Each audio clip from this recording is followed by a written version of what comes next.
Welcome back to another episode 88, right? The Spittin Hoops podcast. We're back after another hiatus. Actually, you might see this pod after our last pod pretty recently. But the last pod was recorded a minute before we posted it. That was the draft. Honestly, one of my favorite pods that we've done in a while. Pretty fun. But in the time since, there's been a lot of basketball news, whether that be the restricted free agents, whether that be guys in the Rockets getting injured, whether that be Jason Tatum getting back to the basketball court. Anthony, how are you feeling? Feeling good, man. Happy 88. Got a good 88 fun fact. I've actually been waiting on this one for a while, so I'm glad it's finally here. The most games ever played in an NBA season by an individual player is 88 games. Wait, really? Who? Yes. Legendary Walt Bellamy. Shout out. And shout out to a deep cut from the 68-69 season. It is Sporkle because, as we know, yes, Sporkle legend. I'm pretty sure he had a 30-point per game season. Did the classic, played 35 games with the Knicks, and then got traded midway through the year, and then played 53 more games with the Pistons. So he played the most of both of those teams. So that's how you end up with 88 games. That's a great fun fact, actually. I love that. Damn. So, That's a shout out Walt Bellman. Shout out Sporkle. And shout out to number 88. Today we have a podcast where, there's been a good amount of news, but we're going to big focus on kind of the restricted free agent stuff. That's probably been, to be honest, the biggest news of the offseason. An offseason which Sham said is going to be the craziest of all time. Has not been, unfortunately. But this restricted free agent stuff has been extremely fascinating, whether that be Quentin Grimes, whether that be Jonathan Kuminga, whether that be Josh Giddey and others, right? Cam Thomas, too. Kind of want to look at that and the implications of that. But another piece of big news was Fred VanVleet, tearing his ACL, if I'm not mistaken, right? I feel like that's the first big piece of news that we can touch on because I think it has a lot of implications for a team that is also extremely good, just added KD, and as a team that is negotiating with KD an extension that they have not signed yet. And so I think that's really fascinating. Of all the teams to have an injury this early, with the depth the Rockets have, it feels like they can figure it out. But it's a key player at a key position for a key team. Yeah, man, this is pretty devastating, to be honest. Like, hearing this news was just such a shame when you sign Kevin Durant. And then you also get some more depth in Dorian Finney-Smith. And this just, to me, this feels like it's okay. We got to start putting the ball in Reed Shepherd's hands all of a sudden. And, of course, Amen Thompson's hands. But if I'm also not correct, they can't sign another player due to some contractual reason. Like, they can't sign another free agent. Is that accurate? I think you might be right. I mean, they've made a ton of signings. Their roster might be full, and I don't know how they're Right. as much as VanVleet is injured, and you'd love to get a disabled player exception or something. I don't know if you can actually do that since VanVleet's on the roster, and you already have 15 guys, if I'm not mistaken, with the signing of guys like Finney-Smith, guys like Clint Capella, etc. So I'm not exactly sure. I probably should know that, me, but I haven't been fully kept up with that, to be honest, that situation. But even if you can sign someone, I mean, you're gonna sign Russell Westbrook, like, that's kind of the issue. The Yeah. free agents list right now is rough. Like you said, pretty devastating. I mean, the thing is, you're going to put the ball a lot in Reed Shepherd's hands. A guy drafted top 5 last year, very good college player. Primarily known as a shooter. He can do a lot more than that, obviously. But it kind of feels like they might start Amen Thompson at the point. I don't know. Maybe go Amen, Jabari, Tari Eason, KD, Şengün. I don't know. Like, I don't know how much dribbling there is in that lineup, but I don't know who's scoring on those lineups either. That's the thing. So I'm really fascinated to see which way this goes because, yeah, like is Reed Shepherd is he going to play 30 minutes a game in his basically his rookie year, right? I mean, no flame. Last year he was playing 10 minutes a game in garbage time, and frankly wasn't amazing, So Right. Yeah, didn't have a lot of time to get his reps going. 35 from the field, 34 from three. A lot of, to your point, a lot of garbage time. Kind of like very surprising. I feel like this is something you'd brought up to me too, that feels like they're starting to see players like punt on, not punt, but let players kind of do like a quarterback type situation where you draft them and then you don't play them. sit, yeah. It'll be interesting. I really this is just such a devastating piece of news for the Rockets, who are still going to be great, but this I is mean, really tough. this is a team. I mean, now we're in full on preview mode, but with Van Fleet, could they have competed? They in the regular season, they probably could have been a top four seed in the West. Just that's Yeah, a regular season. They were already really good in the regular season last year, right? they're already Third seed, top two. yeah, right, or second seed, yeah, you're right. Yeah. And Van Fleet, 6 assists a game last year, 8 assists a game the year before that, both in Houston. You can only think that passing, no matter how he's going to be 31, right?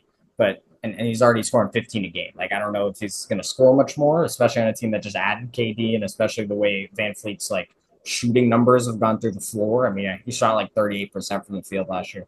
But the passing is really important, and like the setting up of an offense, and frankly, the actually pretty good defense for a guy who's 6'1", and he kind of Yeah. solves a lot of issues. The issue is like Hmm. now, like you look at the roster and it's like, dude, if they had Dennis Schroeder, they'd be amazing. And it's like, Yeah. like that's crazy. Like that's crazy to think about. It's crazy. Right. Like the drop off, or it's like a drop off to Reed Shepard might be that big, but also if they had anyone who could play the point and that we knew could play the point, you'd probably feel fine about it. Like I don't know. Like Van Fleet himself is not the end all be all. It's what he represents as a point guard, as an offense setter, Hmm. as an experienced guy.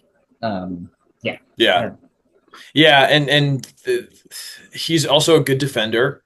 Yeah. They're okay on defense.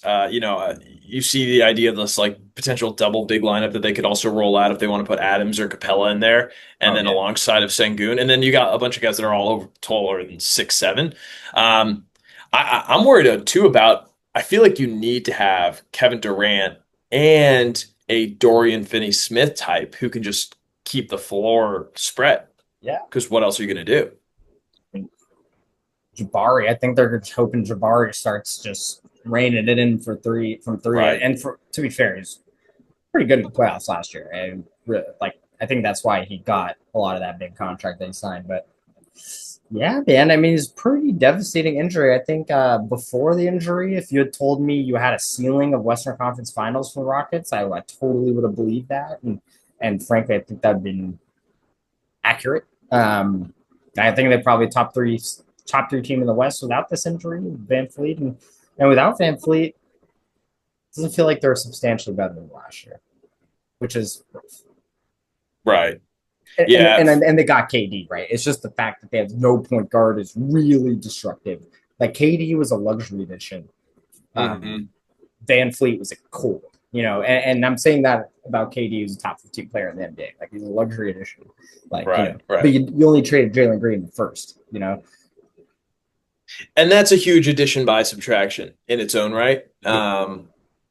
But yeah, to your point, like this is so tough because this Rockets team had gone from scrappy fun. A couple of years ago, we were talking about, in low key, thanks to Jalen Green, they went on that 12-game winning streak to finish the year, almost made the play-in, and then the next year, the 2 seed. They're right on schedule or ahead of schedule, and then they bring in KD. But now it's like now we need to see Reed Shepard take a step, Amen take a step. All these guys take a step. But the flip side, I mean, to be fair, the flip side is totally like they have the assets to go get someone again. They only traded a first in Jalen Green for KD, and so like if you want to go get a point guard, you probably can't. If you want to attach a pick to Capella and Dorian Finney-Smith, you could probably go get Dennis Schroeder. As my example from previous. So like that is one thing, but I just don't know if they'll do that.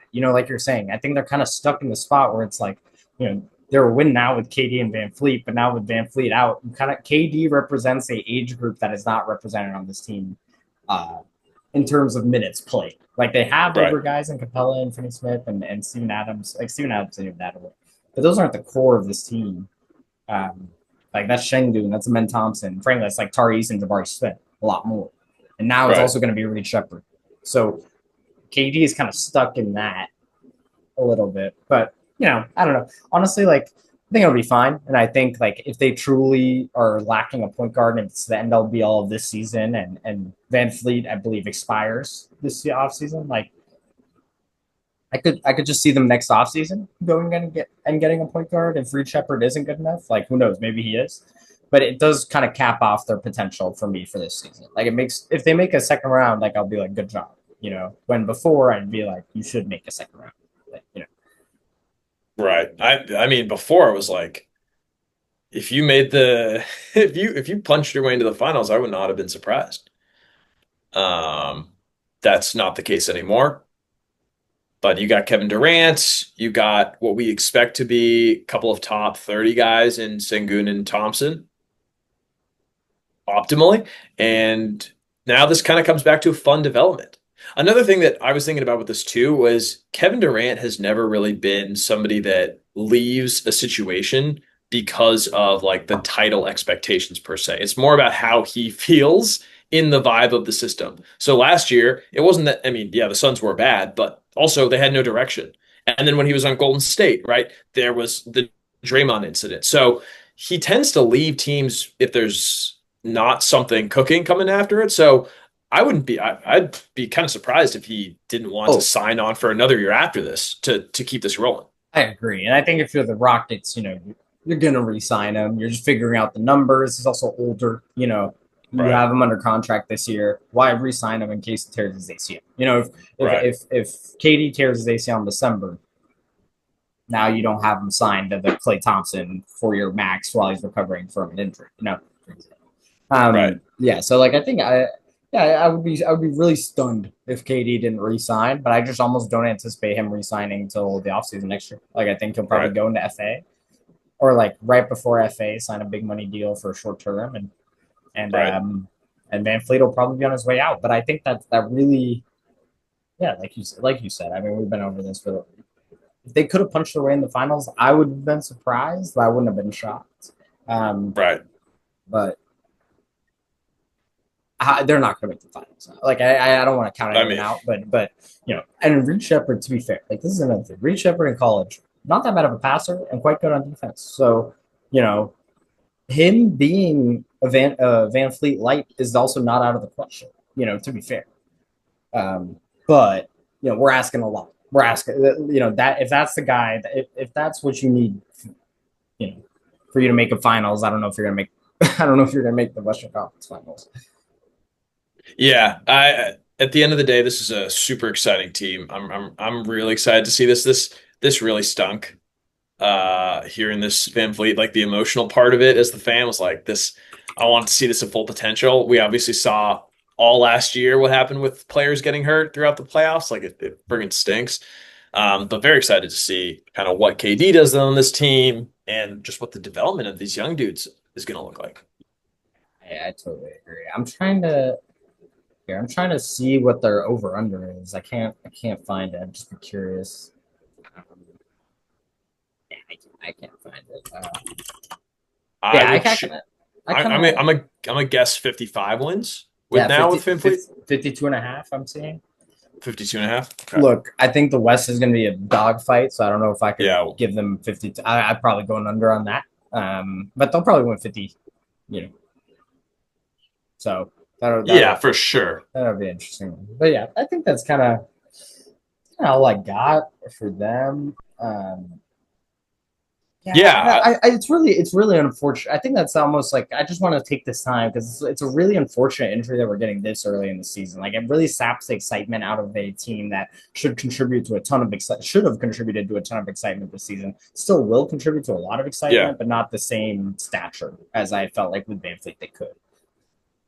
Yeah, it's definitely a different vibe. The veteran presence, the to your point, like the who's playing with important minutes, veteran presence, is misses from that. Like this is kind of the example. Like you run that Warriors series back last season, and the Rockets had KD. Like, and with the extra season, like Oh they're yeah, they're spanking the Warriors, but you take this team with no point guard, it kind of feels like the Warriors going to eat you alive. Like right, you're probably not going to be able to put the ball in the basket. Like that's kind of the issue. You're going to be too slow. right. Um, I Yeah. already talked about the Warriors 20 minutes in this podcast for no reason. Great. Um, um, Well, we'll have plenty of time to come back. We'll do like a kind of what we think our standings outcome is going to be for these teams. Yeah. I don't know. Um, Do you think like I love KD, but I kind of worry not fit wise. This might not be the right way to put it, but I kind of worry about his offensive output being a little mitigated in terms of spacing. He really is going to have to shoot a lot of threes on this team, which it's also Kevin Durant. Every 3-point shot he takes, good shot. yeah, But this I think, and he's also such a creator in the mid range too, so like that also helps. But like he's gonna have to create a lot of offense potentially for a guy who that wasn't even his role in Phoenix necessarily. I mean, he can create offense, but he had Devin Booker. He respectfully also had Brad Beal, but also had a plethora of random point guards who could dribble the ball. Like hmm that is something I'm a little concerned about here. It's just like who's gonna take the ball up? right. Like that's and it's gonna be interesting. And I think Ime Udoka was kind of talking about this in an interview, and he's like, we're gonna have to be creative because like respectfully, Aaron Holiday is gonna probably get a lot of minutes, just soaking up these guard minutes. And is he gonna take the ball up? Like, Yeah, and does it go back to Reed Shepherd? yeah, Or to your point, do they go ahead and collect some of these contracts on the back end of it? Like Jeffrey, do they take Aaron Holiday and say thanks for your service, bud? We need Schroeder. We need a D'Lo type guy, and that's somebody that that, can handle it. and that's funny enough. D'Lo's already doing this replacement role in Dallas for this next year, so can't go get him. But the Yeah, Cole Anthony, is that a horrible example? Like, Cole Anthony's a serviceable point guard. It's a yes, good example of a physically able to. capable to do so. Yeah, but And he's in then Milwaukee on a minimum, and is he going to want to get traded? Like, and he probably. I mean, frankly, you actually probably can't trade for him because contracts on a minimum, and Milwaukee probably doesn't take salary. But for example, you know, Cole Anthony, you're walking in the 30 minutes a game in Milwaukee. It's kind of a weird situation. I'd be curious too if one Thompson, if he can take a step and do some more handling, and then also if there's an element of this team does have so much size and defense that maybe there's an element of you're just wearing out the opponent, and that might be helpful in Their terms of playoff games are going to be disgusting. They're going to oh be the they worst. and It's going and to be. they were They already disgusting. were. They already were. Like that Warriors Rockets series was just grimy hoops, and like now the That Rockets was can't dribble the ball. Now yeah as if they could dribble it very much. Already. yeah They're. But I actually think that's a great take. I think on Ben Thompson, I think he's going to play a lot of point guard, bro, because I think he can dribble. Honestly, like yeah. I think actually he's quite a good ball handler, and I think it's one of the things he brings to the table. So the thing is, can you play Steven Adams? Like, can you play a Steven Adams at center with Men Thompson at point guard with like Shengun, With KD, Sengun, Jabari? Like yeah that's like a really tall lineup. Like that's and it's there's no defensively it's an awesome lineup. yeah Offensively, it's like you know can you can you dribble like you like, I don't know. Yeah. I mean, and I think this like goes into just the importance of being able to create lanes for cutting and passing. Like this would have to turn into like an amazing passing team, not like I average a bunch of assist passing, but It's we movement can like all yeah, yeah like this guy's cutter like driving kick, or right. and I don't. Well, this is actually another thing. This is going to be by far the best offensive rebounding team. Like as if they needed another Mm, excuse to just crash the boards. I mean, they're already so good defensively. They can get back. It's fine. I believe they led the league in offensive rebounding last year.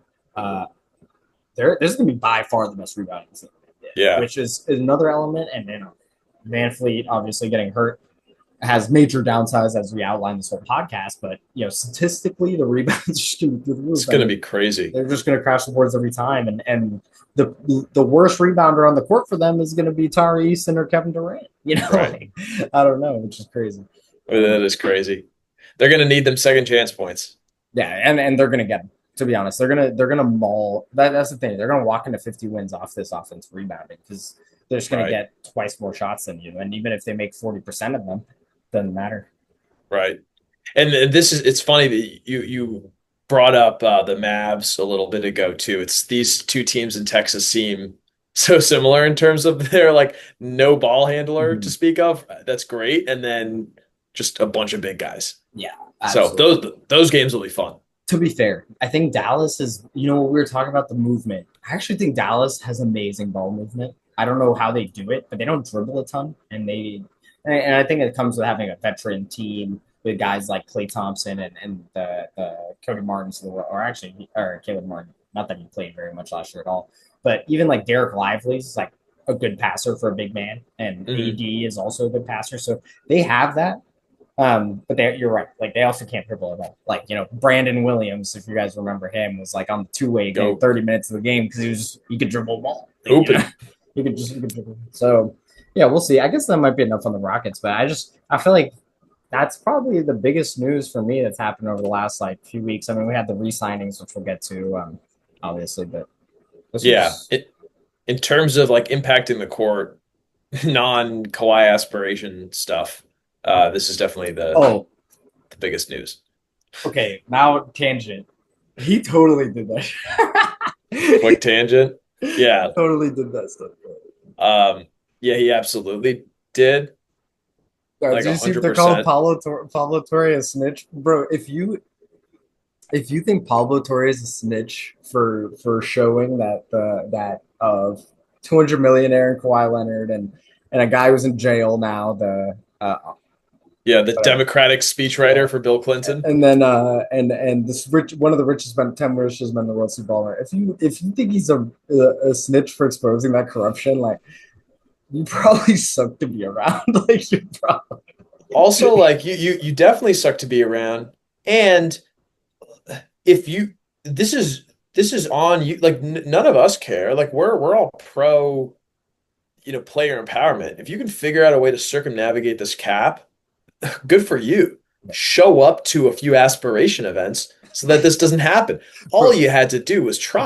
That's actually the best. That's the best part of it. The whole thing, like yeah, even if he had shown up to like 10 bits, there was probably not even like no one's probably Yeah, you know yeah. Show you up to know a few of these. and like Mark Cuban's like, well, the only way I would believe it is if Steve Ballmer went back and invested in aspiration after 2023, and it's like Paul Torre's like, fuck you mentioned that.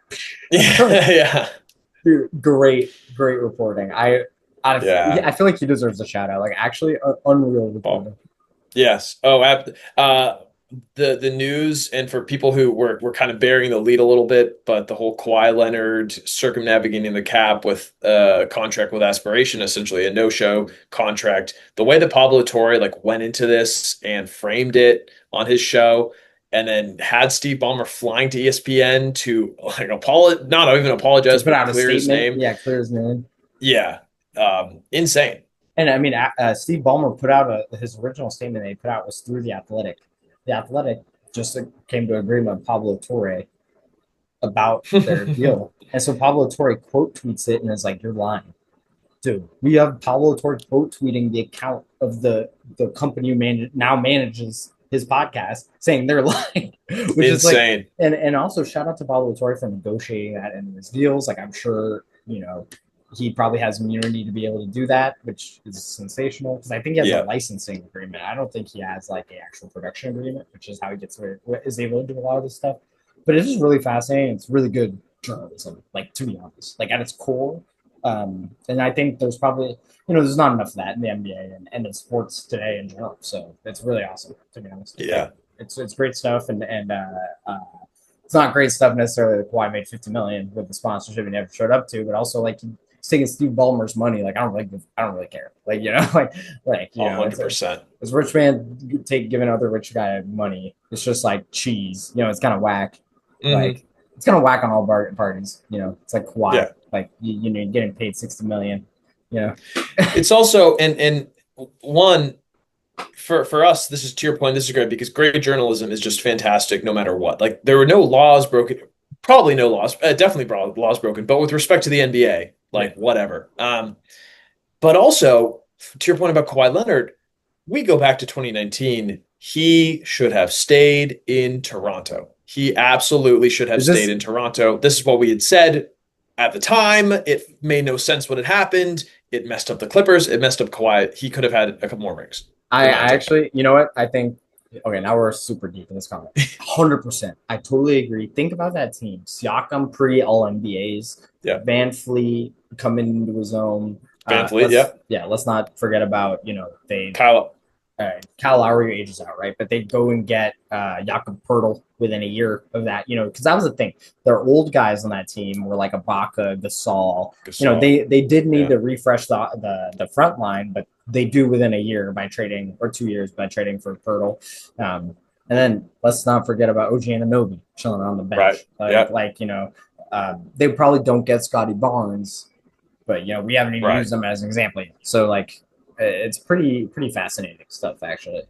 Um, Also, Norm Powell, they still have yeah, Valanciunas. They have like insane. yeah. And all these guys are young. Like Kyle Lowry was only 34 at the time. Like he still had a few more serviceable, like a little younger. Yeah.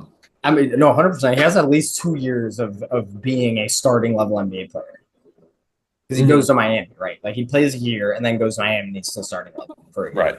Um, Yeah. yeah, no, I Like, totally, I think that's a yeah. great take, honestly, and I think it's funny because the flashiness of like, oh, we're gonna go get Paul George and pair you up with, this team that was really good in the Clippers, for a team that snuck into the playoffs, but at the end of the day, the best player of the whole trade was SGA. You don't know how that Right. stuff works out, and like maybe, yeah, I don't know. I think if you stayed in Toronto legacy wise, we're talking about Kawhi in a different air. Um, I Totally. think, but to be fair, if he goes to the Clippers and if they do win a chip, he does achieve probably a level of greatness that might be even more than what he could have achieved on the Rockets. I mean, if he wins 3 chips, 3 Finals MVPs with 3 different teams, it's pretty hard to ever dispute that legacy. Yeah. Right. And yeah, we'll never know. Yeah. But that's what you get as a Clippers organization. You Yeah. lose all this and you lose It's SGA. almost like the karma, bro. It's like, Yeah. yeah, it's Basketball almost like gods. finding this out feels like they got karma on the back end, on all sides. Like it's kind of messed up to say. Yeah. Uh, 100%. yeah, like I don't know. Uh, Crazy. Um, Um, yeah, with that, like, you want to move into some of my some of yeah. this restricted free agency discussions, right? Yeah. Should we Um, talk about a team that you referenced who the Rockets just played in the playoffs? yes, that's my favorite team, the Golden State Warriors. So over the last few weeks, we finally saw the culmination of a saga. It's not really a culmination actually, because it's like a confirmation that it will continue. The saga between the Warriors and Jonathan Kuminga. The reason this was especially kind of notable is you had signings like Al Horford and D'Anthony Melton, who other teams were looking at as well, who had kind of put their off seasons on pause. We kind of knew that they were going to sign with the Warriors, but they were waiting for Kuminga. So once Kuminga, that deal kind of rolled through, so did Horford's deal, so did Seth Curry's Exhibit 9 contract, so did D'Anthony Melton, etc. And the rookie signings as well. The backstory with this is that Jonathan Kuminga was drafted 7th overall by the Warriors 4 years ago to be exact. He started multiple games on their playoff run in winning an NBA championship while he was the youngest player in the NBA. Since then, he's gotten a little better for sure, but has really tailored his game towards being a scorer, a volume scorer, as I think is a fair way to put it. He's demonstrated flashes of rebounding, flashes of point of attack defense, never fully gotten there. But now he's 22. Since he was drafted at 18, he's only 22 now, and he's looking to get an extension. The issue is the Warriors he hasn't played a style that fits the Warriors, and frankly, he hasn't gotten a runway substantial enough offensively to demonstrate that he can carry an offense in the way the Warriors should adjust their offense towards him, and that might be Steve Kerr's fault. Frankly, in certain ways. In other ways, I don't know if Jonathan Kuminga necessarily just demonstrated the ability to play 30 minutes constantly. That culminated this offseason restricted free agency. He had a qualifying offer for around $8 million. He was threatening to accept the qualifying offer, so he would play next season on a $8 million contract with a no trade clause that could hit unrestricted free agency later. Now he has signed a 2-year, $48 million extension, $24 million a year, pretty much, with the second year as a team option. The reason he waives a no trade clause that he would have gotten by signing this. The reason he does this is to get an extra $18 million this year, knowing well and good there's a good chance the the Warriors don't pick up that team option next year or that he's traded. Um, so that's kind of the way this is all rolled out. Funnily enough, through this saga and through this contract, it almost confirms that he will get traded before the expiration of his contract. Whether like the only exception, frankly, would be him playing extremely, extremely well to the point the Warriors want to keep him and pick up the team option for next year if it's a good contract. And 24 million is still a lot. So that's the whole ordeal, basically. And I'm missing a lot of backstory here because over the last week, Kuminga's agent, who seems like an interesting dude, went on a media tour trying to get Kuminga more money, to like telling everyone they wouldn't sign this contract, and then they did. Other offers on the table, credibly, it seems like he had a 3-year, 75 million fully guaranteed contract on the table, and he kind of wants to bet on himself. I just That's the whole backstory, frankly. I think this is a really interesting culmination. I think Kuminga signing this contract, if he was truly offered a fully guaranteed 3-year, 75 mil, it's probably a mistake, frankly, because I don't know in what situation his second year of this contract is getting picked up. So I don't know. Uh, and it does give a team who acquires him the flexibility to extend, like get him for 20 mil next year if he plays super well once they get him. But if you're the Warriors, there's almost a 0% likelihood you're gonna accept the team option. Frankly. Right. Yeah, I think that's like the key point of this, like Yeah. this 1-and-1 contract scenario, with some wiggle room on either end. Like it could be it could go up to 48.5 million, So it's 24 million if he this gets year, traded. 24 million next year, and next year is a team option. So if the Warriors have him, they can pick him up for 24 million. But Mm. the Warriors, they didn't even guarantee that year. You know, That they want to. yeah. I mean, it's a team. It's a full team option. They could just say no. You know, they get and it's a really interesting culmination of this situation. To be honest, Anthony, the reason I want to talk about this, I've never seen a 1+1 team option deal for this amount of money. This is like a very fascinating contract because this would have to happen to a guy with bird ears. This would have to happen with a guy that a team is not looking to extend super long term, or the guy wants to bet on himself long term. But usually, the guys who bet on themselves long term just take short contracts. Turning over Mm. your future through a team option to the incumbent team is not usually something a player who's betting on himself is willing to do. So it's really fascinating. And I'd like to contrast this now with the restricted free agency saga of Quentin Grimes, who Quentin Grimes plays on a team where they have Tyrese Maxey, Joel Embiid, Paul George, similar cap situation as the Warriors by Draymond Green, Jimmy Butler, and Steph Curry. However, Quentin Grimes re-signed using that qualifying offer for 1 year, 9 million, meaning he has a no trade clause this year and he'll enter unrestricted free agency next year. To me, that is a true betting on himself move. I don't know what the 76ers were offering, but this way, Quentin Grimes has full, autonomy over his future. I feel like I think Quentin Grimes is looking at something more in the 20 to 25 range, probably getting offers close to the 10 to 15 range from the 76ers, which, is interesting. Like, I don't know if I don't think the Sixers were offering a 1+1 contract to Quentin Grimes the way Kuminga was getting an offer. But it does show you that Quentin Grimes, instead of signing a 4-year, maybe underpaid contract as his eyes, is actually betting on himself picking up this qualifying offer. He's not hedging anything, which is balls. And it's interesting. It's the contrast of these two contracts and the way these have rolled out are really fascinating. And I think if you're the Sixers, you're actually probably fine with Quentin Grimes doing this. You can go to the negotiating table with him next offseason if really need be. But yeah, like I think it's interesting. And I think it's also going to be interesting to see how Quentin Grimes is used now that he's on a 1 year. The team has no obligation to him. I think that is one thing about the Kuminga contract. The team is going to want to explore you as a player and utilize you as a player when they have control over you for 2 years. Quentin Grimes, on the other side, is going to have to compete with minutes with VJ Edgecombe, Jared McCain, and Tyrese Maxey, while he has a no trade clause and he's expiring next year to go into unrestricted free agency. So that's like all of these different dynamics at play.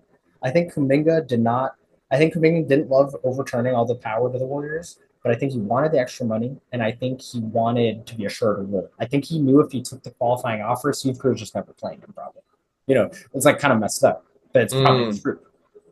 You know, so yeah. I think that's I have a lot of that's kind of everything I'm thinking about with this stuff, and I think we'll get to this later, but I'm looking at the future and looking at future examples. So trying to see like Right. what's going to happen. So, but I think it's really fascinating. I mean, we saw Josh Giddey sign a 4-year, 100 mil deal. We saw Grimes take a qualifying offer, which rarely happens. And we saw Jonathan Kuminga take a 1+1 team option.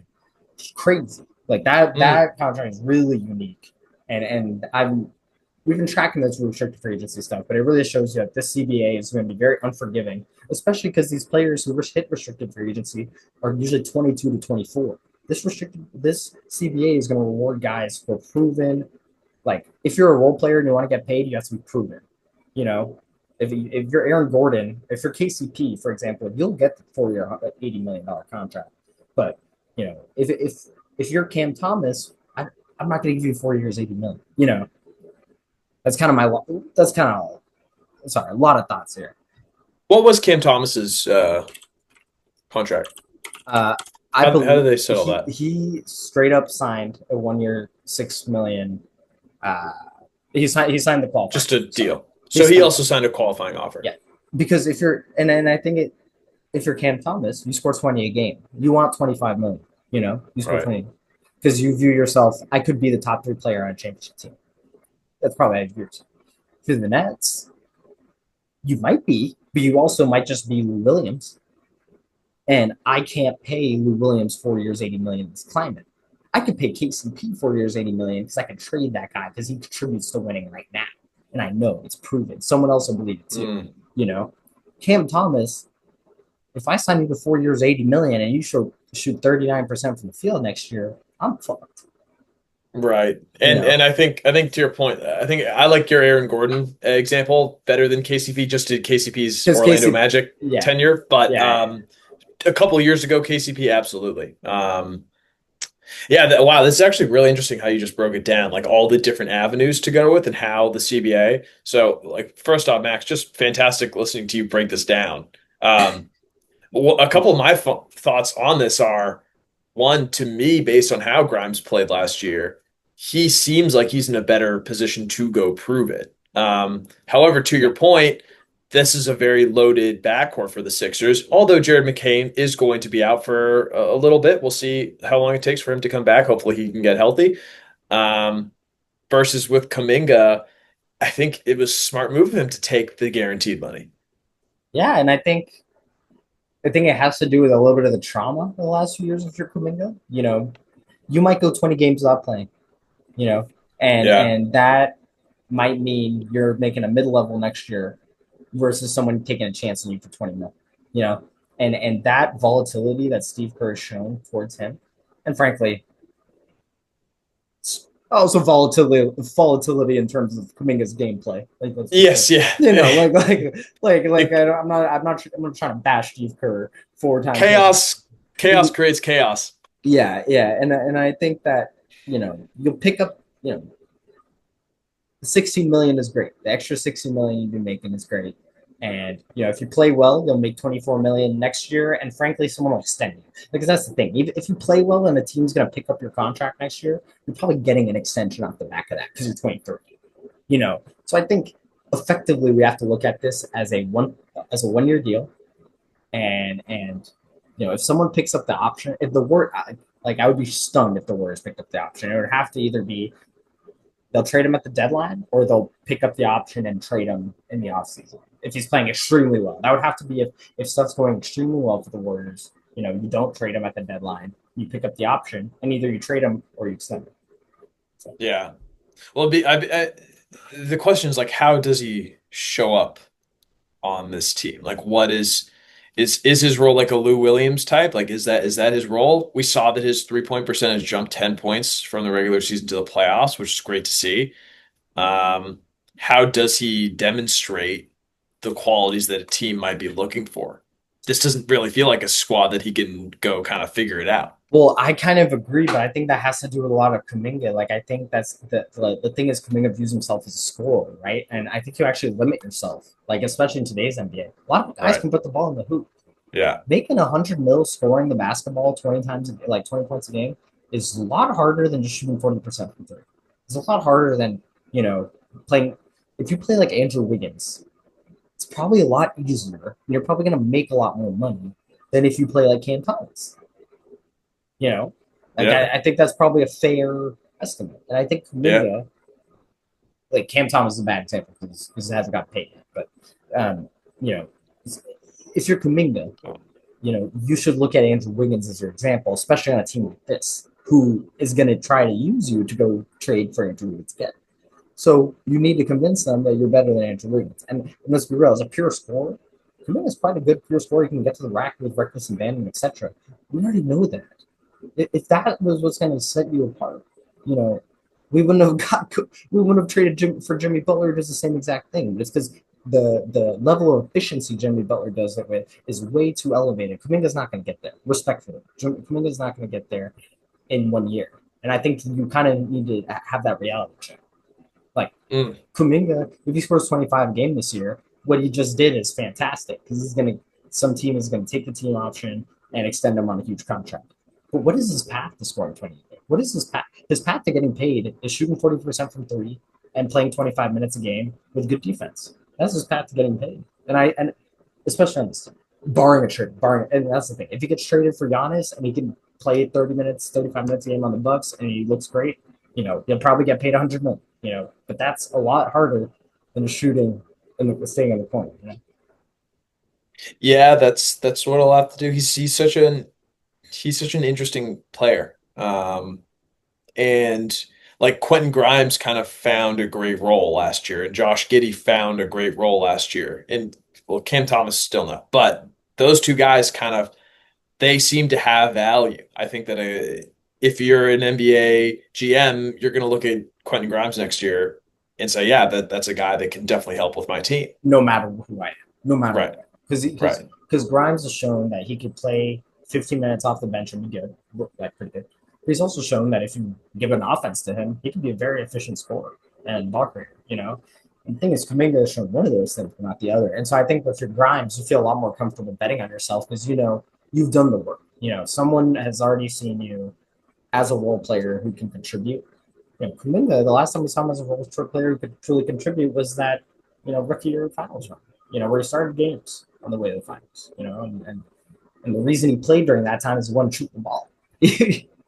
So, right. anyways, that's my personal opinion. The thing is, Kuminga, if Steph Curry gets hurt tomorrow, tears his ACL, and Kuminga scores 25 a game this year on really good shooting percentages from the floor, some team will take a chance on it. But that's kind of as a scoring wing, that's kind of I see his only route to getting paid on this team. So I think hopefully there's a readjustment in his expectations. So we'll see. Yeah, it's a combination of the league has moved a bit away from maybe what he's great at, and then also he's just on like the oldest starting lineup, second maybe to the Clippers this year. So Yeah, honestly, probably older because of Al. But yeah, Al Dunn brought that up. yeah, but Um, but also like I feel like I've been bashing or critical of Kuminga here. This is a guy who is a victim, I think, a little bit of the CBA. The CBA rewards guys who, you think you can add them to your championship puzzle and they could contribute now. You don't, the CBA is not rewarding of, every team already has two or three guys they've drafted for building their team around. CBA is not rewarding of guys who are going into restricted free agency who want potential future big money. Gilbert Arenas getting a 7-year contract to leave the Warriors to go to the Wizards. You're not going to see it like Zach LaVine getting a 4-year max, offer from the Kings to leave the Bulls. You're not going to see a ton of that. Frankly, I don't think you're going to see much of that. These teams already have their few young guys that they're set in stone with, and they're not going to take a risk on Kuminga. Again, I'd rather trade KCP because even if KCP's horrible, I can trade him later. Even if KCP's horrible, I can trade. If Jonathan Kuminga, if you sign him to 20 million a year and he's horrible, and if he's Kyle Kuzma, you can't trade him. That's the word. Yeah. That's the word. Yeah. Right. Yeah. Quinn Grimes, if he's not the starting level caliber player you paid for him, he still might be a role player. You know, Right. Yeah. And even with Kyle Kuzma, the his impact on the Lakers, his impact on the Wizards is still prominent enough that you might be willing to take more take of a a chance on chance. him. Yeah, Right. yeah, that's like Because he taking a has the chance. history. But you're Right. not paying him. Right. You're not. And so that's I think the Kaminga catch 22. Yeah, Yeah. Well, so this is interesting. So he was, what was his side of this? Like, what did he wanted? Did he want 3 years, 75? Was that what he was going for? I think he wanted as much money possible and as much security possible, and if not, he wanted a 1 year contract with as much money possible. You know, I think he probably wanted a 4 year, $100 million contract. Probably, I think he's probably saw the Giddy contract. Probably wanted something in that realm, not the Mm. same, but maybe 3 years 90. You know, if you offer him 3 years 90, he probably takes that. But I don't think the Warriors, who had already given out so much money, will. If the Warriors paid him more than 22 million a year, they'd be stopped. They'd be in the second apron, and I don't think like. Are you going to go into the second apron for Jonathan Kuminga and Yeah, remove your where? ability to re-sign Al Horford? To sign Al Horford, like Well, they already are the third. They have the third least cap yeah, flexibility. they're Oh, literally right they're now. right up at the second apron. They will like they're not in the second apron, but they're like at the Yeah, how close are they to like the 1 million, like $1 million. So like Seth Curry actually can't be signed till November after the season starts, which is fun. wow, yeah, they're right there. Yeah. That's insane. But so that's the thing. So the Warriors are never going above 22 million a year, pretty much, or 24 and a half. What they signed 24.5 million a year. And you're not going to get that for 4 years worth of Kuminga because that's 100 million for 4 years. And Kuminga probably wanted like 3 years 90. So like there's nowhere to go from there. You know, there's just no Mm.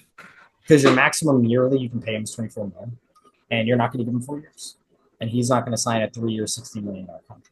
So it's a kind of like a tough. Yeah, it's a tough situation for everybody involved. You know how I And think that, it's gonna happen? I think he's gonna get traded for like a mid player. Like who's gonna get it? Like he's gonna trade for Michael Porter Jr. And then the Nets are gonna turn down his team option, and he will go into free agency, and someone will give him like a 2+1 team option. Like the Wizards will give him like 30 million with the third year being a team option. But like not 30 million total, not yearly. yeah, yeah, right. Like that's kind Yeah. of the way I see it going, barring a explosion by Kuminga. This is the other thing, bro. If Kuminga contributes to a team and then gets 20 minutes a game on a Warriors team that is a top four seed, he'll also get paid. That's the thing. Like so, you know, I hope there's perspective in that for him, but I don't know if there is. I think he's really focalized. I think he's really focused on maximizing himself as a player, you know, and and Yeah. and for him, I think that means being a ball dominant guy, a guy who can be an alpha on an NBA team, and that's fair. You know, that's a totally reasonable aspiration. Yeah. But he also wants to get paid in the short term, which is more linked to his ability to hit threes and play defense. So it's kind Right. of a catch. Yeah, he can't be wanting his cake and eating it too. Especially on this team with three Hall of Famers. Four Just four. Four. Who am I missing? out. Ow. Nah. We got to go back to the list.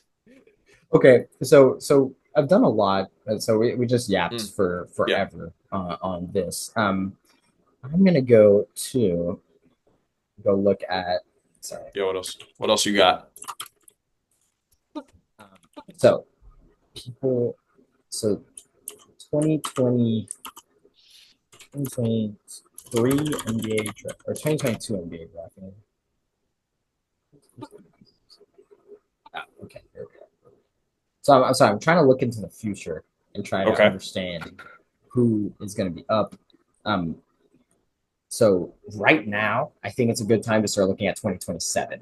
You know, because next year these 2027 guys will be first eligible to resign. But once they start their fourth year of their contract, you know they're headed to restricted free agency. And so Next year, you have a few of these guys, like I believe Jaden Ivey and Keegan Murray are basically for sure headed to restricted free agency. Benedict Mathurin, basically for sure headed to restricted free agency. Shaden Sharp, etc. Um, but that's you know all those guys are probably gonna get paid. Like if we're being honest, Yeah, looking way too probably. far out. What about Scoot Henderson? Do you think this could happen with Scoot Henderson in 2027? Because I don't see him getting a big contract unless he plays out of his mind this year. But will he have the opportunity to like fully like on a team that already has offensive guys? And I know he's going to learn from Dame Lillard, but since Dame Lillard will come back a year from now, he probably won't get a high money big extension, even if he wants one. And then once he's a restricted free agent, it's gonna be weird. He's gonna have to play really well for the Blazers to give him a big contract. Because Shaden Sharp is also gonna do the same thing next year. So he's gonna get a big contract first. So that's kind of the guy I'm looking at 2 years out of being a Kuminga adjacent player. Because Amen Thompson, for example, is just gonna get a huge contract. Hassan Right. Thompson is just gonna get a contract. Like Anthony Black is probably not good enough to demand or hope that he's gonna make 30 million. But if Mm. you're Scoot, if you play well this year, are you going to take a $15 million a year extension? Probably not. So you're going to go into RFA a year after. Mm.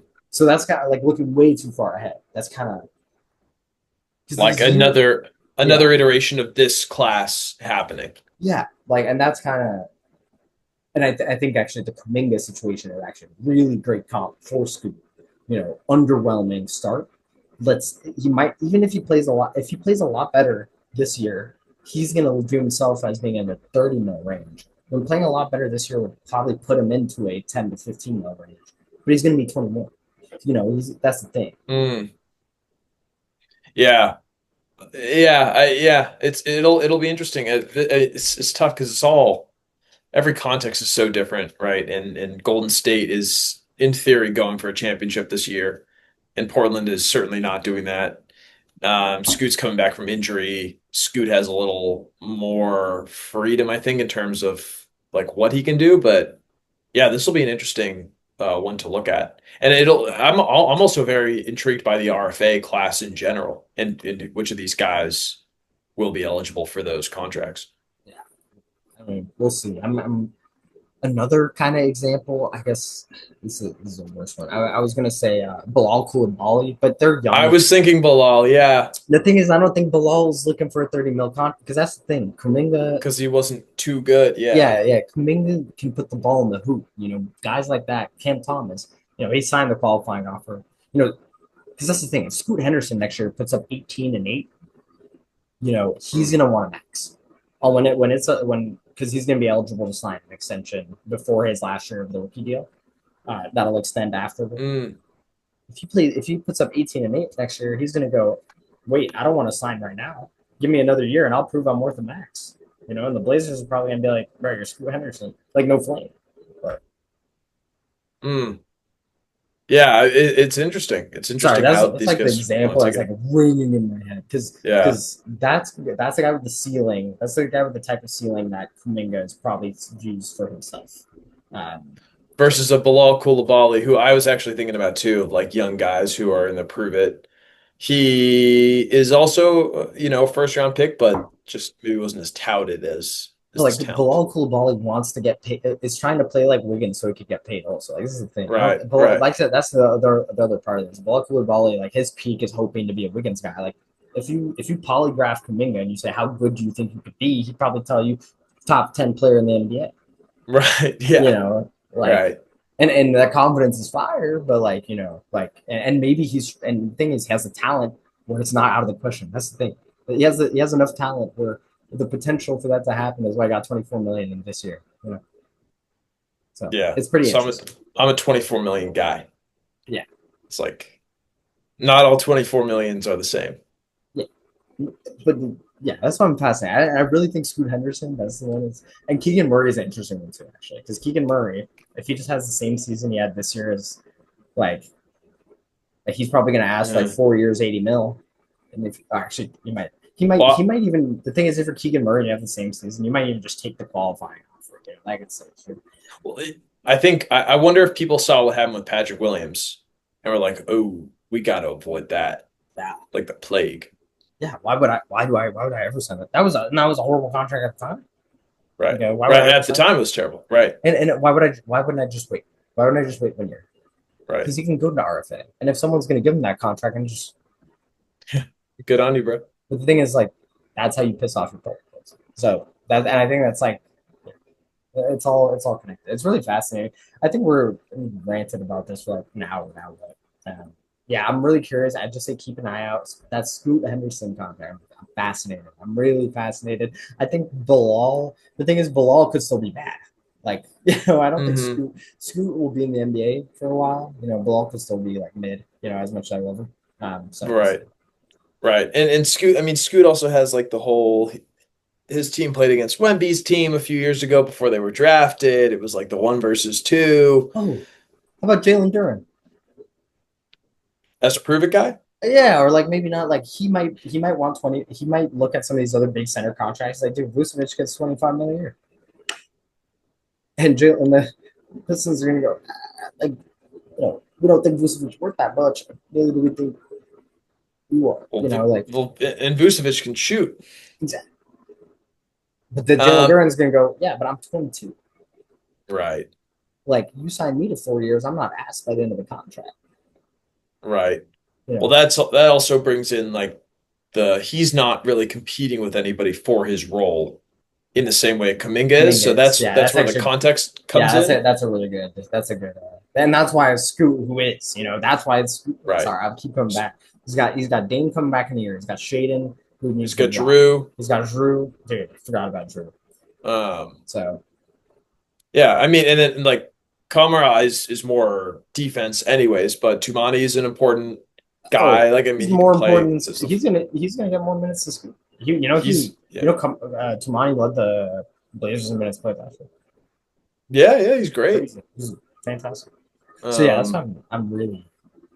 I just yeah. this art and this is the thing. I think it's like the kind of this the CBA doesn't reward the what if like it rewards a lot of what have you done for me lately, because you could give KCP 4 years 80 million. You feel way more confident doing that. If Tony, if your team gave Kuminga 4 years 80 million or KCP 4 years 80 million last year, you'd feel way more confident about KCP. Last year I would have loved Last year, KCP. last year, yeah.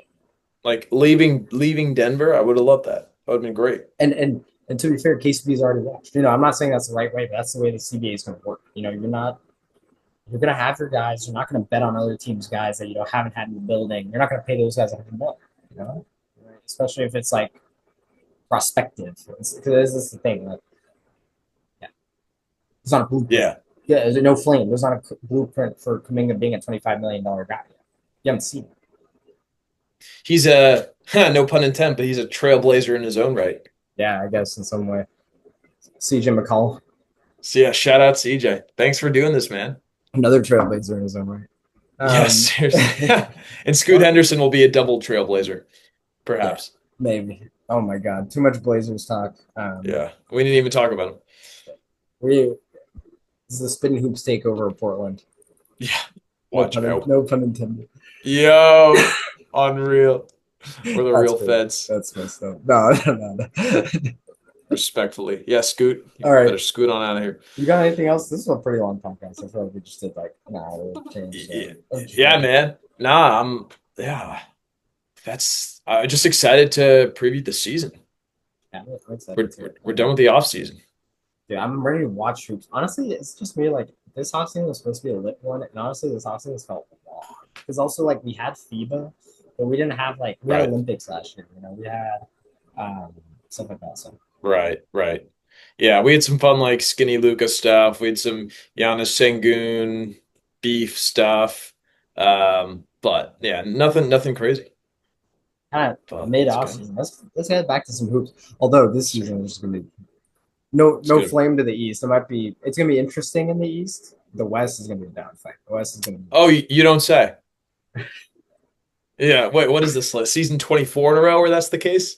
Dude, there was a moment in time, some of the Eastern propaganda. Like three years ago. You remember there was some propaganda. It was getting close. It was getting close. You came on the pod. You were like, hey, watch out. And to be fair, I was watching out. That's why I kept tabs. That's why, if if I wasn't scared, I wouldn't have been keeping tabs as close. At the time, the situation was, you got Kawhi, you got Giannis.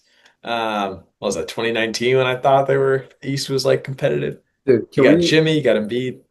Like, I'm looking way too far ahead. I think like 7 of the top 10 NBA teams this year are going to be in the West. Like, yeah, bro, that's just how it is for whatever reason. I don't know. Kristaps Porzingis might be the second best player in the Eastern Conference. Like, all right, easy. We don't have to do all that, bro. We got some players over here in the East. I'm just lying. No, not a lot. No, all right. Well, I think that wraps it up for us. Thanks for watching. We're going to be back with more consistent picks as the season goes along. We'll be chilling here, spitting hoops, getting into it even further, y'all. Y'all take it easy. Peace.